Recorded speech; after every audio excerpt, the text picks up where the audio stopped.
तो देखिए यहाँ पे हम लोग एक डाउट क्वेश्चन डिस्कस करने वाले हैं। बोलता है ना कि आइगन वैल्यू जो है 3x3 रियल मैट्रिक्स P है, उसका आइगन वैल्यू 1, -2 और 3 है। ठीक है, तो बोलता है then which of the following is correct. Okay, short में लिखा हुआ है which of the following is correct.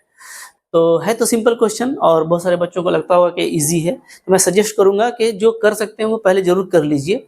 आपसे बनेगा तो आपको कॉन्फिडेंस आएगा और पढ़ने का ही तरीका होता है। ठीक है, चलो ये डाउट है तो मेरे को तो करना ही है, लेकिन जिनसे हो सकता है वो जरूर करिए। इससे आपका रिविजन भी हो जाएगा और आपकी प्रैक्टिस भी अच्छी हो जाएगी। करेंगे कैसे, तो देखो इस तरह का फाइंड आउट करने के लिए हम लोग सबसे पहले क्या करेंगे, with the given eigen value हम लोग इस के लिए क्या लिखेंगे, कैरेक्टरिस्टिक्स इक्वेशन लिखेंगे। ठीक है, वो कैसे लिखते हैं जी, तो कैरेक्टरिस्टिक्स इक्वेशन शॉर्ट में मैं लिख रहा हूँ।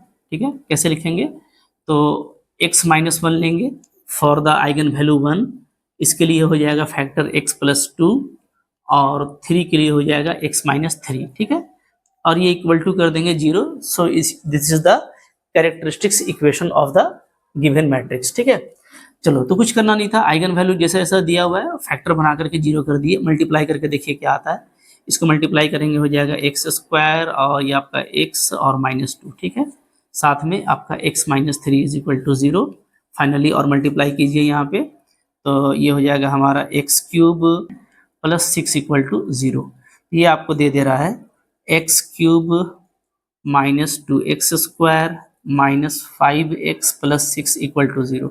ये मेरे को मिल गया कैरेक्टरिस्टिक्स इक्वेशन। ठीक है, ओके।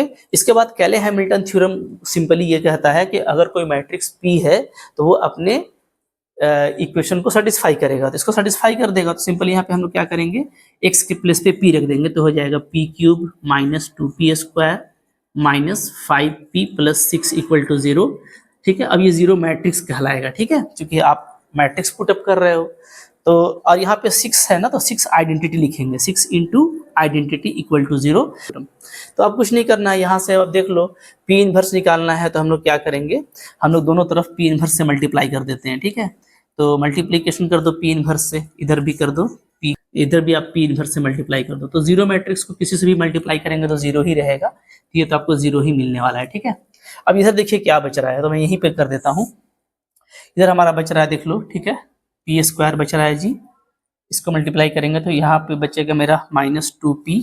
ओके, ठीक है, जो कि देखो पावर -1 है ना, तो यहाँ पे p² हो जाएगा, यहाँ पे एक कम होगा 2p, और p इनवर्स ये हो जाएगा आइडेंटिटी, तो -5 आइडेंटिटी। ठीक है, और आइडेंटिटी वाले से मल्टीप्लाई करेंगे तो यहाँ पे इनवर्स आ जाएगा आपका, ये हो जाएगा +6p इनवर्स इक्वल टू इधर 0 मैट्रिक्स। ठीक है, ये आ गया।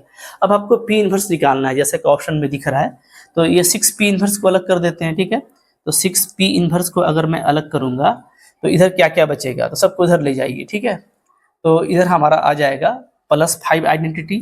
ठीक है, ये जो माइनस में है ये प्लस में आएगा, फिर +2p आ जाएगा जी। ओके, और ये p² जो है ये माइनस में आ जाएगा। ठीक है, तब आपको दिख रहा होगा p इनवर्स को यहाँ से अलग करेंगे तो 1/6 हो जाएगा, अंदर में बच रहा है मेरा 5 आइडेंटिटी +2 इंटू p और -p²। ठीक है, अब आप ऑप्शन को चेकआउट कर लो, तो मुझको लग रहा है कि ये फर्स्ट वाला ऑप्शन आपको बिल्कुल आसानी से दिख जाएगा।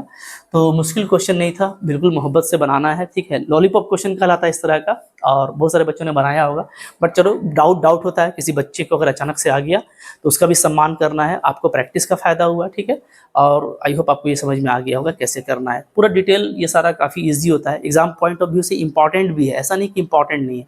तो आपका मैं सजेस्ट करूँगा कि जो मेरा प्लेलिस्ट का लिंक दिया हुआ है वहाँ से आप जा करके पूरे अच्छे से सिस्टमेटिकली लीनियर अलजेब्रा का क्वेश्चंस को करोगे तो एग्जाम में इससे काफ़ी फायदा होता है। ठीक है, थैंक यू।